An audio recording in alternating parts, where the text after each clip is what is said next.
नमस्कार। सबसे पहले आपको भारतीय गणतंत्र की वर्षगांठ की बहुत सारी शुभकामनाएं।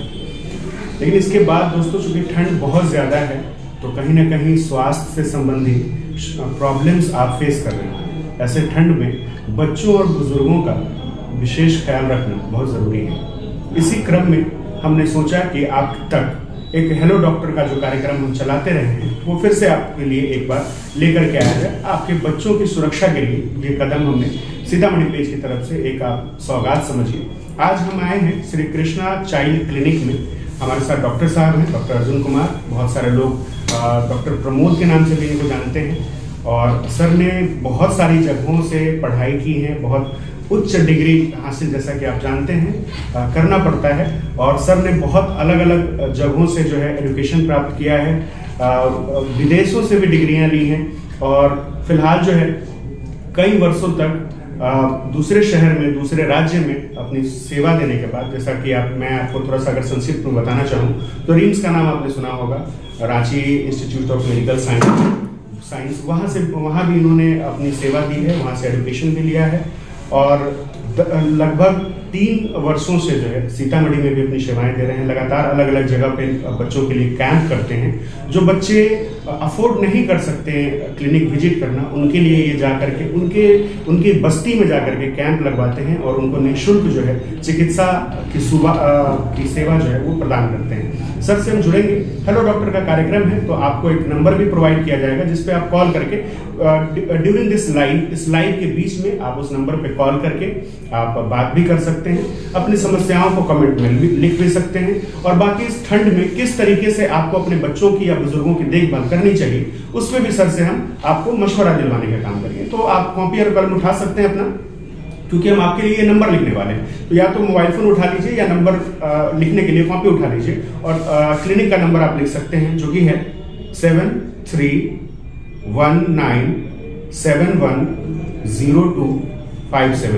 आपके लिए एक बार फिर से रिपीट कर रहा हूं, 7319710257। एक बार और तो बनता ही है, चूंकि ऑनलाइन बहुत सारे लोग नहीं लिख पाए होंगे। एक आखिरी बार मैं आपको ये नंबर लिखवाता हूं, 7319710257। इस नंबर पे आप कॉल कर सकते हैं। लेकिन अगर आप कॉल करने में असमर्थ हो पाते हैं तो हमारी कोशिश रहेगी कि आपके कमेंट्स को भी लिया जाए और उससे भी सवाल रखा जाए। तो हालांकि बहुत देर हो गई भूमिका बनाते बनाते, आप तक आपकी बात रखते हुए सर से जुड़ते हैं। सबसे पहले सर का स्वागत करते हैं और फिर सबसे पहले जो है सर के बारे में जानने की कोशिश करते हैं। सर, सीतामढ़ी पेज को अपना समय देने के लिए बहुत बहुत शुक्रिया। और आप जो बच्चों के लिए जो करते हैं उसके लिए सीतामढ़ी परिवार जो है, आलोवित फैमिली जो है, आपको बहुत सारा शुक्र अदा आपको भेजती है, बहुत सारा प्यार आपको, बहुत सारे सम्मान आपको देती है इन कामों के लिए। तो सर, सबसे पहले तो आपका एक बार हम लोग बहुत जोरदार स्वागत करना चाहेंगे।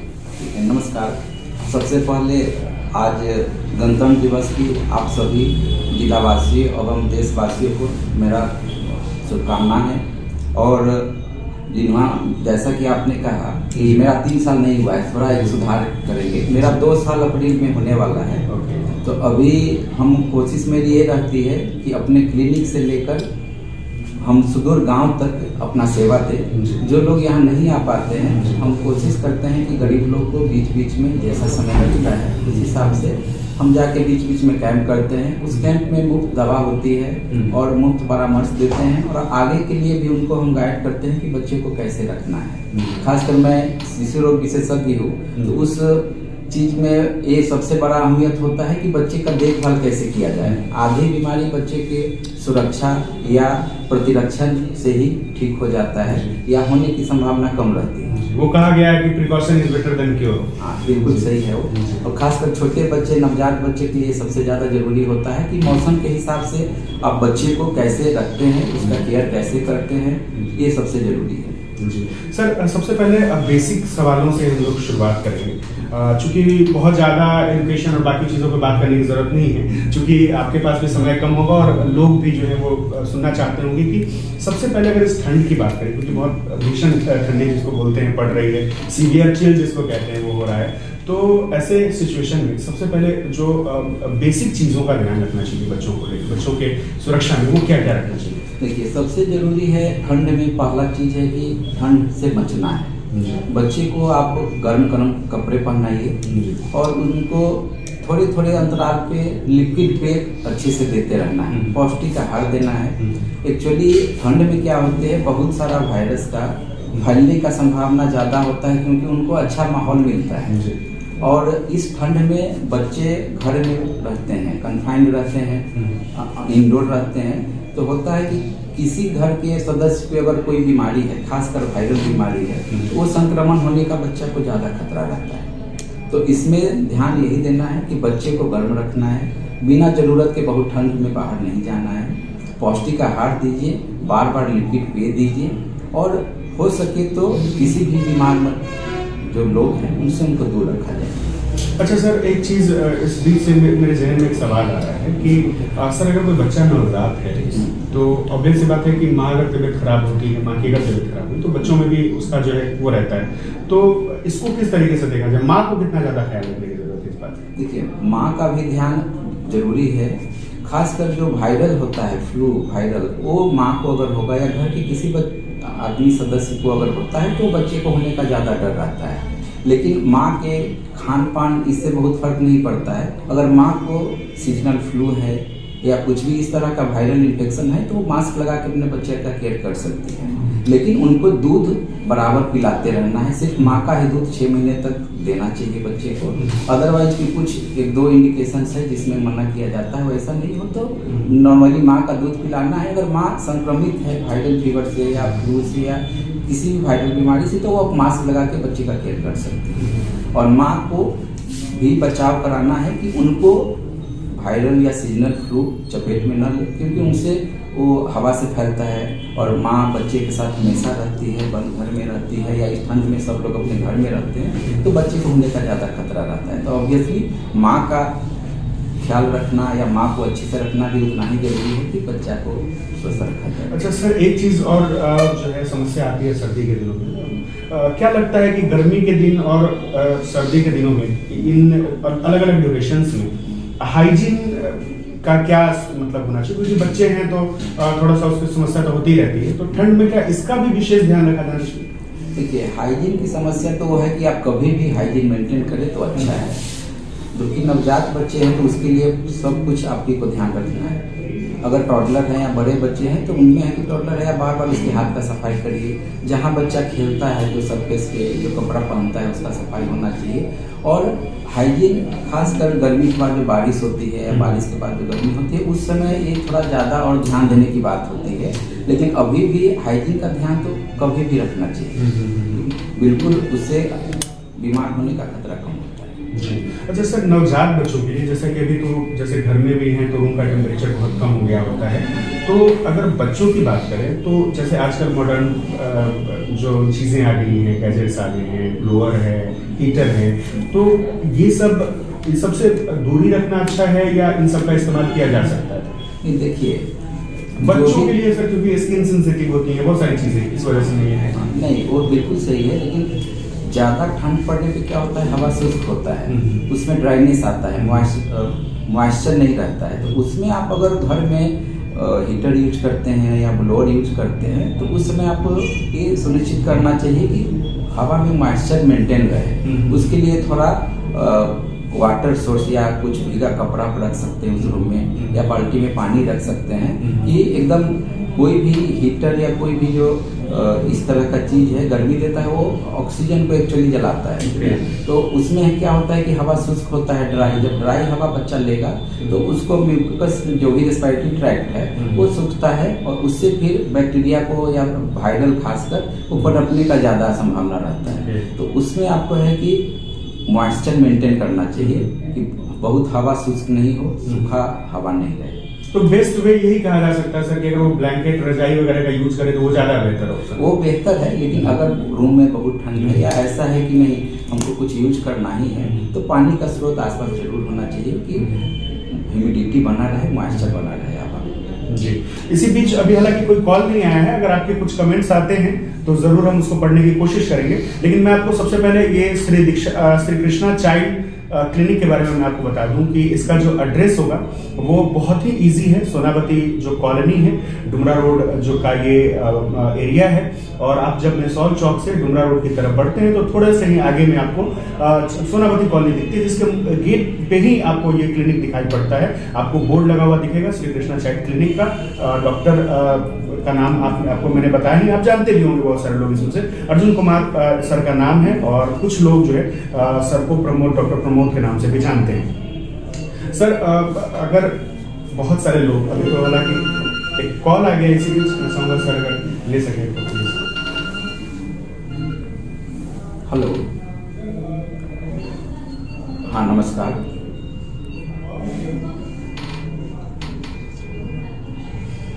जी सर, बोला जाए।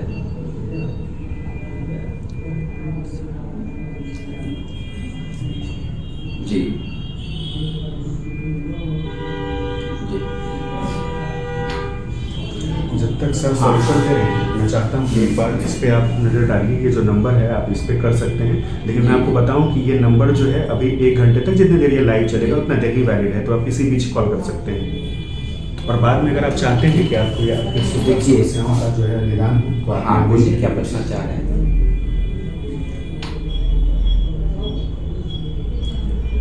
नहीं देखिए, अभी जो बच्चे में इस तरह का सर्दी, खांसी, बुखार के साथ हो रहा है या थोड़ा यूज एक्यूट हो रहा है, तो ये सिग्नल वायरल है, ठीक ना। तो इसमें बहुत दवा नहीं चलाना चाहिए। अगर 2 से 3 दिन तक वेट करना चाहिए कि सिर्फ बुखार का दवा आप दीजिए। एंटी एलर्जिक एक दवा आप दे सकते हैं जो आप चला भी रहे हैं, मॉन्टिनाइल, तो उसको चलाइए। ज़रूरत के हिसाब से अगर बुखार का दवा सिर्फ दीजिए। अगर 3 दिन में आराम नहीं होता है तब हम लोग कोशिश करते हैं कि एंटीबायोटिक दिया जाए। शुरू से ही एंटीबायोटिक देने के लिए वायरल फीवर में बहुत ज़रूरी नहीं है, या इस तरह के सीजनल फ्लू में। अभी आप कितने दिन से बताएं कि ये समस्या है? नहीं, तो बस 3 दिन तक सिर्फ आप पैरासीटामोल ज़रूरत के हिसाब से, अगर बुखार 99.5 से ज़्यादा होता है, और एक बस मॉन्टिनाइल दे रहे हैं उसको देते रहिए। अगर 3 दिन में नहीं सुधार हो तब जो आप एंटीबायोटिक ले रखे हैं वो दे सकते हैं, या किसी शिशु रोग विशेषज्ञ से मिल लीजिए। नहीं, उसको दे सकते हैं। नहीं, टिक्सलिक तो अभी नहीं दीजिए, मॉन्टिनाइल दे रहे हैं उसको दीजिए सर।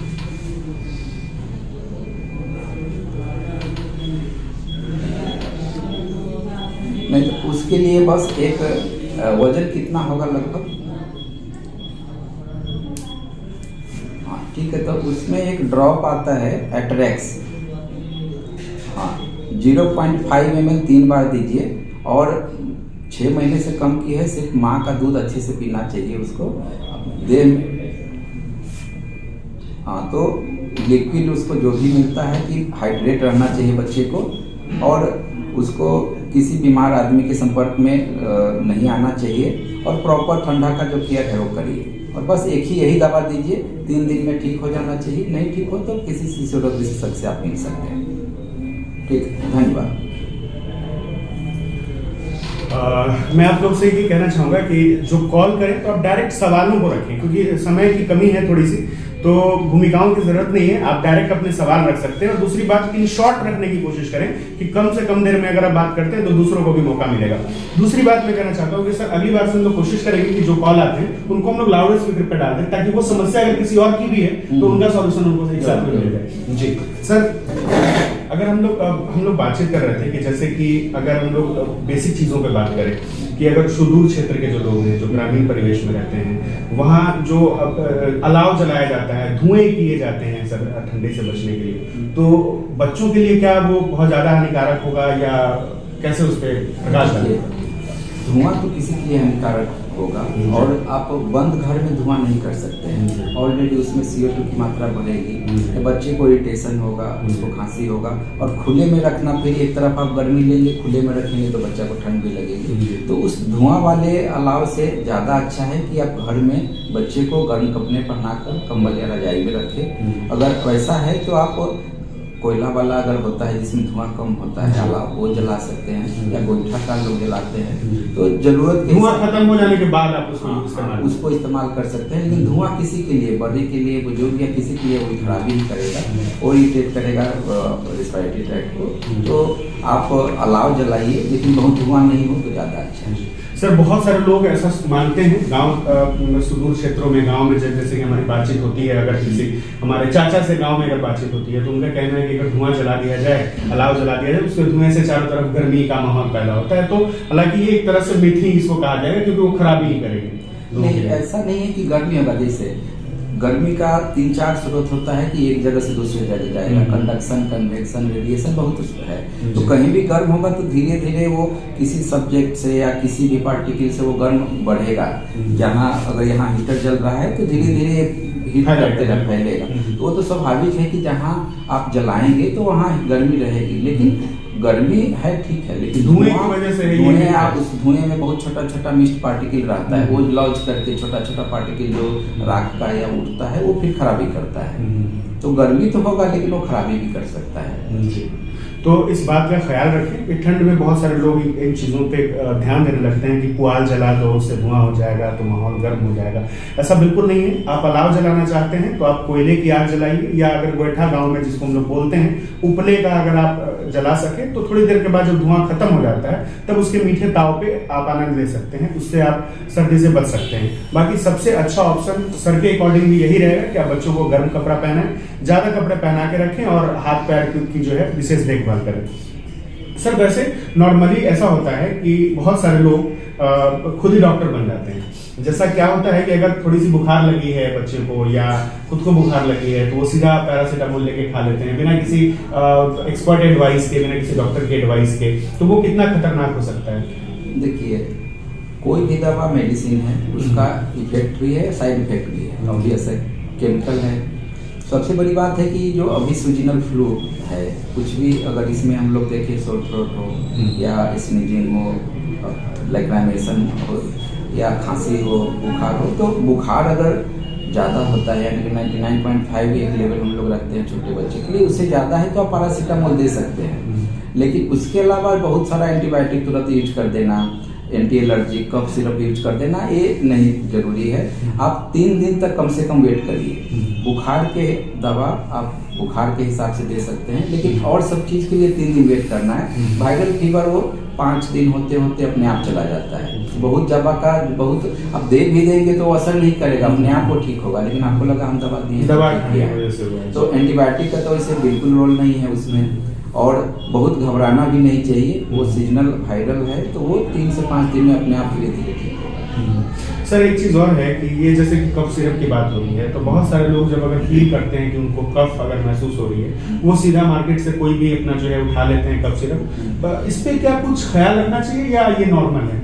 नहीं, देखिए, पहला है कि आपको खांसी हुई, मतलब किस तरह का खांसी है वो डिपेंड करता है। सूखी है, गीली है, या उसका भी वायरल ज़्यादा है, बच्चे में होता है, या बैक्टीरियल भी हो सकता है, उसका क्या है, ब्रोंकाइटिस है, निमोनिया है, जिसको हम लोग PURTI LRTI में बांटते हैं हम लोग। तो वो अलग देखना होगा कि बच्चे में क्रूप है, बच्चे में जो पंजरा मारना बोलते हैं, टीचिंग है, वो है कि नहीं है। बच्चे के अंदर जो हम लोग क्रेप्स बोलते हैं कि छोटा छोटा बन गया है, उसमें निमोनिया में जैसा होता है। तो सब कुछ का अलग अलग हो जाता है फिर इलाज उसके लिए। तो वो बिना डॉक्टर की सलाह से नहीं लेना चाहिए। आप सिर्फ बुखार की दवा बिना डॉक्टर की सलाह से लीजिए, और आप प्रिकॉशन रखिए, लिक्विड पदार्थ को लीजिए, गर्म पेय लीजिए, अच्छा न्यूट्रिशियस डाइट लीजिए, मल्टीविटामिन का आप विटामिन D, C या जिंक का सिरप ले सकते हैं कि इम्यूनिटी बूस्टअप करता है।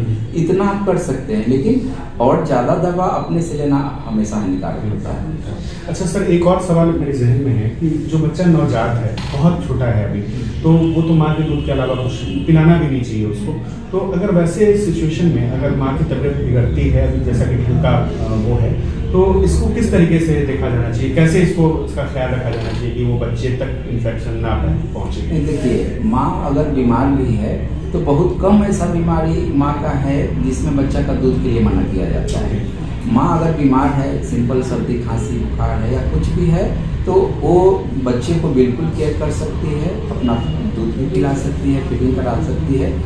क्योंकि माँ के दूध से जितना बेनिफिट है वो नहीं पिलाने से उसको बहुत दिक्कत होगा बच्चे को। और माँ अगर वैसा है कुछ इन्फेक्शन हो सकता है बच्चे को, तो माँ मास्क लगा के यूज कर सकती है। या हर बार जब माँ अगर आती है तो अपना हाथ सैनिटाइज करके बच्चे को छुए, मास्क लगा के तो बच्चे के पास रहे। लेकिन दूध पिलाना बिल्कुल सही है और रोज़ पिलाते रहना चाहिए। कुछ ही ऐसा है कि हाँ इस तरह का चीज़ है जिसमें मनाही होता है, लेकिन वैसा रेयर केस है। वो नॉर्मली माँ को दूध पिलाना है और अपना केयर रखना है कि मेरा इन्फेक्शन बच्चे को नहीं लगेगा। आप हाथ सैनिटाइज करके लीजिए, साफ सुथरा कपड़ा पहनिए और मास्क लगाइए। तो इस बात का भी ख्याल रखना है कि माँ जब बच्चे को स्पर्श करती हैं, छूती हैं, तो इस बात का ख्याल रखा जाना चाहिए कि उनका हाथ पूरी तरीके से साफ हो। अगर सैनिटाइजर नहीं भी है तो आप किसी अच्छे से साबुन से हाथ धो करके आप तब बच्चे को छुएं, क्योंकि सर्द का समय है, कहीं पर भी वायरस बैक्टीरिया हो सकता है जो आपके हाथों के थ्रू आपके बच्चे तक पहुंच सकता है। तो इन बातों का ख्याल जरूर रखें। मैं एक बार फिर से आपके लिए नंबर रिपीट कर देता हूं कि अगर आप चाहें तो आप कॉल पे, अभी जो जितनी देर ये लाइव चलने वाला है, इस ड्यूरेशन में आप चाहें तो आप कॉल करके चिकित्सकीय परामर्श जो है वो ले सकते हैं। एक बार मैं फिर से आपके लिए नंबर रिपीट कर रहा हूं, आप चाहें तो अपना फोन में निकाल करके नंबर डायल कर सकते हैं। कुछ कमेंट्स भी आए होंगे तो जरूर उनको हम पढ़ने की कोशिश करेंगे, लेकिन उससे पहले आपके लिए ये एक बार नंबर फिर से पढ़ देता हूं। 7319710257। एक बार फिर से 7319710257। इस नंबर पे आप कॉल कर सकते हैं। शायद इसी बीच किसी का कमेंट भी आया है जिसको मैं पढ़ने की कोशिश करता हूं आपके लिए। प्रियेश राज जी हैं सर, ये लिख रहे हैं कि गणतंत्र दिवस की बहुत शुभकामनाएं सर। छोटे बच्चे चप्पल टोपी फेंक देते हैं ठंड में और इसका कारण सर्दी जुकाम से पीड़ित हो जाते हैं हर साल। ऐसे में क्या दवा दिया जाए जिसका साइड इफेक्ट कम हो और बच्चे पर उसकी बच्चे को मतलब उम्र देखते हुए क्या ऐसी चीजें देनी चाहिए जिससे जो है बच्चे कम इफेक्टेड हो? या देखिए, बच्चे हैं तो वो बचकाना हरकत करेंगे, तो आपको थोड़ा उस पर ध्यान देना होगा। जिनके भी जो भी पेरेंट है कि बच्चा टोपी पहना रहे, उसमें ऑप्शन है कि आप इस तरह का सैंडल पहनाइए कि बच्चा तुरंत नहीं खोल के फेंके। टोपी मंकी कैप पहनाइए कि तुरंत नहीं खोल पाए बच्चा। तो इस तरह का चीज़ कर सकते हैं। थोड़ा बच्चे के पीछे तो लगना होगा। और जहाँ तक बात रही कि दवा देने की, तो वही हम फिर दोहराएंगे कि सिर्फ अगर बुखार का दवा आप देते हैं पैरासीटामोल, वो आप अपने मन से 99.5 या 100 होता है तो दीजिए। और आप 3 से 4 दिन वेट करिए। अगर बुखार या सर्दी जुकाम कुछ भी होता है तो उसके बाद अगर ठीक नहीं हो तब आप डॉक्टर से संपर्क करिए। अपने से ऐसा कुछ दवा नहीं देना है, क्योंकि एक एक चीज़ में डॉक्टर ही समझते हैं कि किस तरह का दवा देना है। ऐसे अंदाज से अनजुडिशियल हम कोई भी दवा दे दे तो उसका साइड इफेक्ट होता है। और बच्चे हैं तो उनके पीछे थोड़ा ध्यान तो देना होगा कि बच्चे प्रॉपर कपड़ा में रहे, दस्ताना पहने, मोजा पहने, टोपी पहने, ये सब पहन के रहे तो ज़्यादा अच्छा है। अच्छा सर, जो आपके कैंप्स होते हैं तो कुछ ऐसी भी जगह होंगे जहाँ रेगुलर होता होगा, मतलब हर एक अंतराल पे जो है एक इंटरवल के बाद आप वहाँ पे कैंप करते होंगे। तो अगर कोई बच्चा अगर कैंप पे जाकर के मिलना चाहे आपसे, कोई माँ अगर कैंप में जाकर के आपके अपने बच्चों के लिए कुछ सुझाव चाहे, तो रेगुलर कैंप सर कहाँ पे लगते हैं जहाँ पे एक अंतराल पे जाकर के वो अपना वो करवा सकें, या इसकी जानकारी उन तक कैसे पहुँचेगी? देखिए, कैंप तो कोई ऐसा हम फिक्स नहीं रखे हैं, लेकिन नॉर्मली हर श्रावण मास में हर रविवार को जयनगर में जो मढ़िया मठ है, धाम बहुत प्रसिद्ध है यहाँ का, वहाँ श्रद्धालु जाते हैं तो वो नाइट होल्ड जयनगर स्कूल में करते हैं। तो वहाँ मेरा कैंप रहता है, वहाँ पर हम अवेलेबल रहते हैं। इसके अलावा जो भी धार्मिक या सामाजिक अगर कुछ होता है वहाँ पे मेरा कैंप रहता है। जैसे बगी धाम में पिछले साल था 9 दिन का, 11 दिन का था, वहाँ पे तो मेरा 9 दिन मेरा कैंप था। इसके अलावा अगर मेरा कैंप नहीं भी होता है, हर महीने के 2 दिन हम फ्री देखते हैं अपने क्लिनिक में ही। 4 तारीख और 25 तारीख को हर महीने में 2 दिन फ्री देखते हैं। उस दिन कोई भी सुदूर के कोई भी आते हैं, उनसे फी नहीं लिया जाता है और हम अपना परामर्श बिल्कुल मुफ्त देते हैं।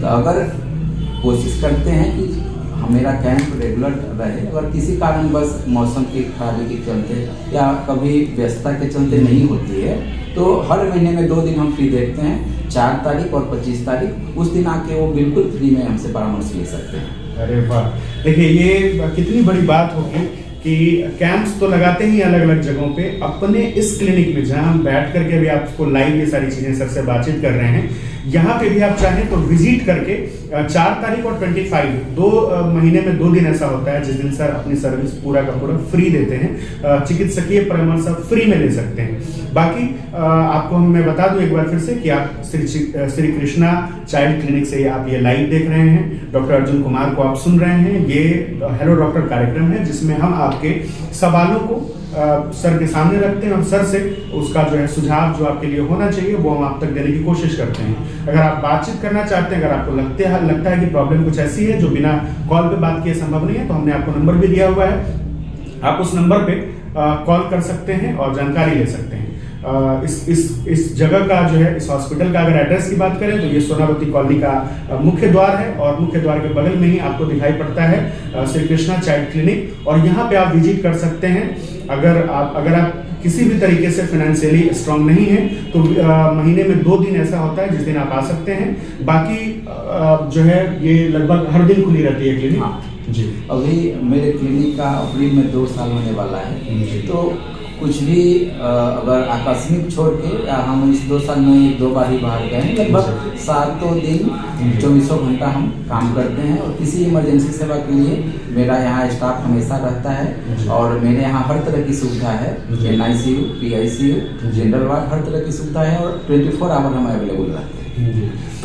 तो आप सर से आकर के, अच्छा सर मेरे मन में क्यूरियोसिटी जग गई है कि जिस तरीके से कैंप्स होते हैं तो कुछ ना कुछ एक अनोखी सी घटना होती है कि कुछ ना कुछ मेमोरी होती है कि अरे एक बच्चा ऐसा आया था, तो उस पर अगर आप बताना चाहें, क्योंकि ये हेलो डॉक्टर्स का कार्यक्रम है तो हम चाहते हैं कि थोड़ा सा ये ड्यूरेशन और बढ़ जाए तो ज़्यादा बेहतर होगा। तो सर कोई ऐसी घटना जो बच्चों को लेकर के या किसी के मन में कुछ मिथ हो तो उसको लेकर के अगर कुछ आप साझा करना चाहते हैं, आपके जहन में अगर आ रहा हो।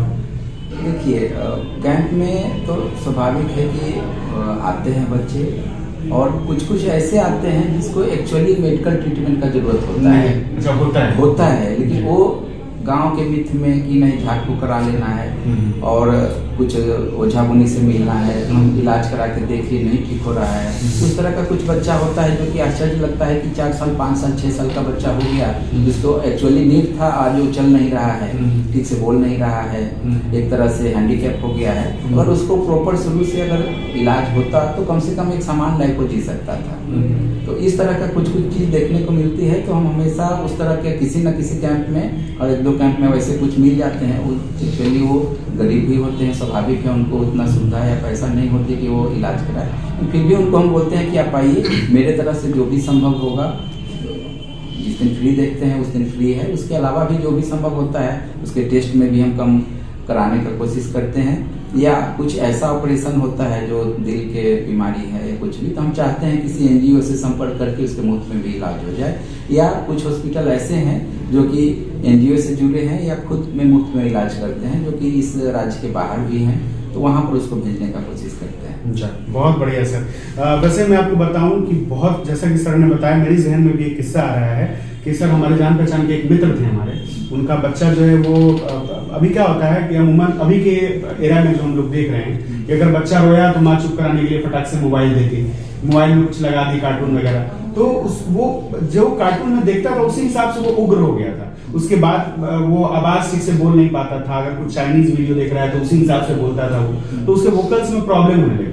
मुझे लगता है कि अगर उसको इग्नोर कर दिया जाता तो शायद वो बच्चा भविष्य में बोल नहीं पाता, लेकिन उसकी प्रॉपर ट्रीटमेंट हुई और वो बच्चा बहुत अच्छे से आज बोल रहा है। तो आप किसी भी तरीके से मिथ में ना पड़े। आपके बच्चों को अगर आपको लग रहा है कि किसी भी तरीके से अगर आप देख रहे हैं कि कुछ असहज चीजें हो रही हैं, तो आप जो है तुरंत जो है चिकित्सकीय परामर्श लीजिए। उचित इलाज सही समय पर जो है आपके बच्चे के जीवन को बेहतर कर सकता है, इसकी बहुत जरूरत है। हेलो डॉक्टर का ये कार्यक्रम है। अगर आपके कमेंट्स हैं कुछ तो आप जरूर भेजें। अगर आपके कमेंट्स नहीं होंगे तो मुझे लगता है कि ये कार्यक्रम जो है लगभग 30 मिनट हो चुका है, तो हम खत्म करने की कोशिश करेंगे। लेकिन सर से फिलहाल जानते हैं सर और क्या क्या अपनी तरफ से सुझाव आपको देना चाहते हैं बच्चों को लेकर के। तो सर एक बार जो है हम लोग समझिए लाइव के आखिरी पायदान पे आ चुके हैं हम लोग, तो अपनी तरफ से सर आप क्या क्या जो है कहना चाहेंगे, की चीजें जिस पर ध्यान देनी चाहिए, वो की चीजें क्या क्या होंगी? देखिए, आपने एक बहुत ज़रूरी बात अभी बोल रहे हैं, जिससे कि मोबाइल अभी ऐसा है कि सब लोग व्यस्त हैं अपनी ज़िंदगी में, पेरेंट्स भी व्यस्त हैं। तो बहुत बार ऐसा होता है को जो बच्चे को पेरेंट का टाइम मिलना चाहिए वो नहीं मिलता है। माँ बाप भी क्या करते हैं, बच्चे को मोबाइल पकड़ा देंगे, अपना काम में लगे हुए, तो वो बहुत बैड हैबिट है, ठीक है।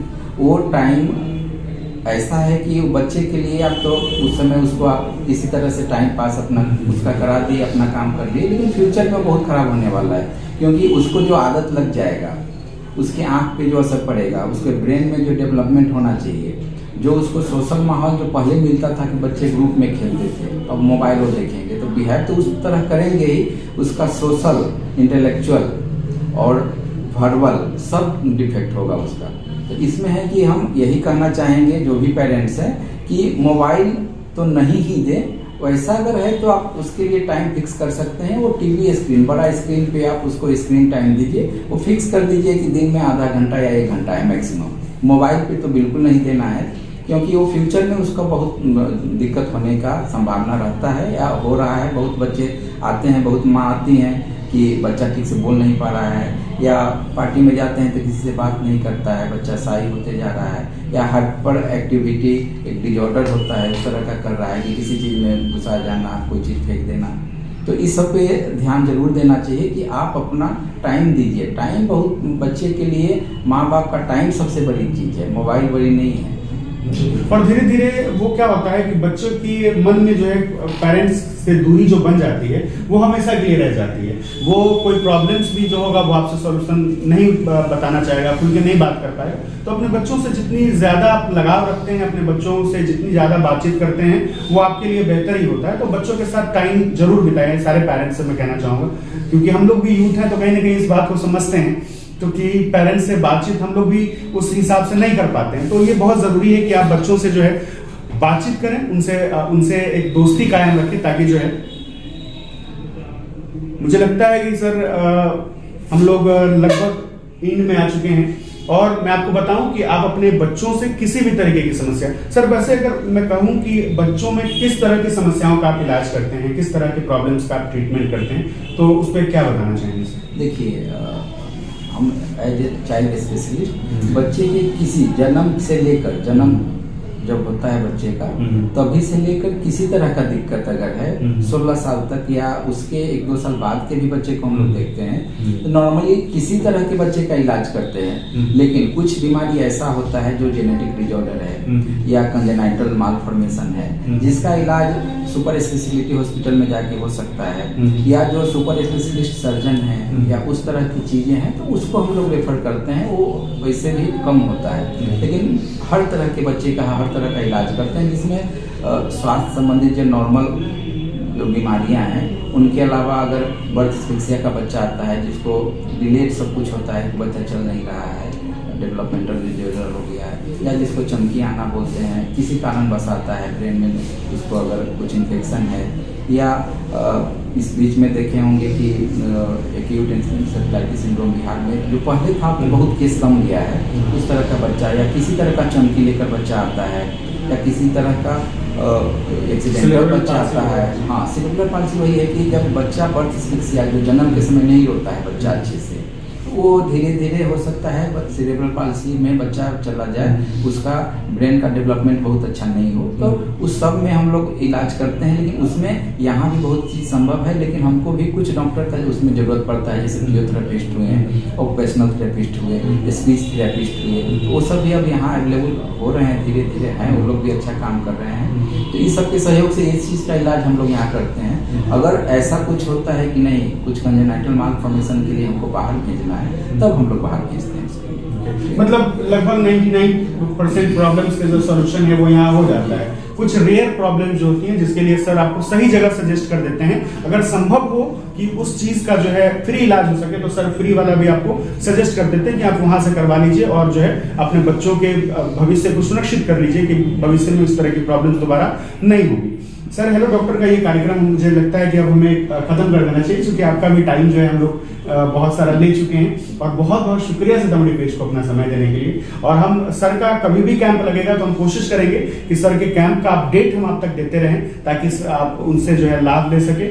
इसके अलावा अगर आप विजिट करना चाहते हैं तो 24/7 शायद ये सर्विस चल ही रही होगी। 24/7 आप यहाँ पे आ सकते हैं, श्री कृष्णा चाइल्ड क्लिनिक में आ सकते हैं। सोनावती कॉलोनी, डुमरा रोड का ये जो है मोहल्ला है, आप यहाँ पर आपको मेन रोड से ठीक सटे हुए आपको दिखाई पड़ता है, और आप आकर के अपने बच्चों से के स्वास्थ्य से संबंधित जो समस्याएं होंगी उनसे आप यहाँ पर आकर के चिकित्सकीय परामर्श ले सकते हैं, अपना इलाज करवा सकते हैं। और ये सर्विस जो है सारा दिन अवेलेबल है, 24/7 अवेलेबल है, और लगभग 90% बीमारियों का जो क्योर जो है यहाँ किया जाता है। तो आप देर ना करें, अपने बच्चों से संबंधित अगर आपको लग रहा है कि आपको बच्चों को सुझाव की जरूरत है, चिकित्सकीय परामर्श की जरूरत है या इलाज की जरूरत है, तो आप यहाँ पे बेशक विजिट करिए। सीतामढ़ी पेज का नाम बताइए तो सर को भी जरूर अच्छा लगेगा, और सर जो है स्पेशल ट्रीटमेंट भी शायद आपको देंगे। तो सर बहुत बहुत शुक्रिया अपना समय देने के लिए। जाते जाते हमारे दर्शकों के लिए दो शब्द जो कुछ आप कहना चाहें अपने हॉस्पिटल की तरफ से। देखिए, सबसे बड़ी चीज़ है कि prevention is better than cure. आपने जो पहले भी कहा है, आप अच्छा डाइट लीजिए और अपने बच्चे को दीजिए, हेल्दी हैबिट डालिए तो बीमार कम पड़ेंगे बच्चे। और वैसे अगर वैसी नौबत होती है तो हम लोग उस सेवा के लिए हमेशा तत्पर है। फिर से सबको गणतंत्र दिवस की हार्दिक शुभकामनाएं। धन्यवाद। नमस्कार, मेरा नाम अमित है और आप ये लाइव सीतामढ़ी पेज के माध्यम से देख रहे थे। हेलो डॉक्टर का ये कार्यक्रम था जिसमें हम आपको लेकर के आए थे Shri Krishna child clinic, doctor Arjun Kumar, जिनको आप डॉक्टर प्रमोद के नाम से भी जानते हैं। और ये कार्यक्रम हम यहीं पे अब खत्म करते हैं। अगर आपको किसी स्वास्थ्य संबंधी प्रॉब्लम है तो एक बार आप इस लाइव को देखिए। अगर सोल्यूशन नहीं होता है तो आप जरूर यहाँ विजिट करें, और आपके लिए ये सर्विस हमेशा उपलब्ध है। 24/7 आपके लिए सर्विस अवेलेबल है। तो फिर जुड़ेंगे किसी नए अपडेट के साथ, तब तक के लिए नमस्कार।